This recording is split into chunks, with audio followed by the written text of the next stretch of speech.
పవన్ గారితో Harihara Veeramallu dance screen చేశారనుకున్నారు. ఎలా ఉంది ఆయనతో చేయటం స్క్రీన్? ఎలా అసలు ఒకప్పుడు దానివల్లే నా ట్రెండ్ స్టార్ట్ అయిపోయింది, నన్ను ట్రోల్ చేసే trend once upon a time. But ఈ డైరెక్టర్ గారు, నేను ఏం రివీల్ చేయలేను, director is very good friend of mind. ఆయనతో నేను ఫస్ట్ సినిమాటిక్ వర్క్ ఆయనతోనే స్టార్ట్ చేశాను. నేను చాలా మీకు లీక్స్ ఇస్తున్నాను, కానీ మీకు ఏంటంటే ఇది ఒక పజిల్లా ఉంటుంది. బోల్డ్ నెక్స్ట్ 1 week 10 days మంచి ఆర్టికల్స్ వస్తాయి.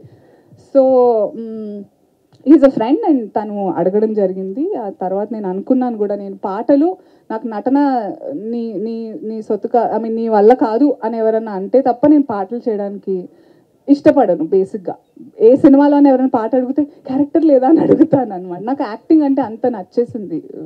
I really love performing. So ఆ పాట చాలా బ్యూటిఫుల్ సాంగ్. నేను చాలా వెయిట్ చేసి ఎప్పుడు ఏదో ఒకటి రిలీజ్ అవుతుంది అనుకునే టైంలో ఆయన పవన్ కళ్యాణ్ గారు పాలిటిక్స్కి వెళ్ళిపోవడం and his entire purpose of life changed. Maybe it was there, but మనకి కొంచెం నాకు లేట్గా అర్థమైంది. And I'm so proud today that I got to spend a little time and I have a cherished memory with the Deputy Chief Minister of Andhra Pradesh. Okay.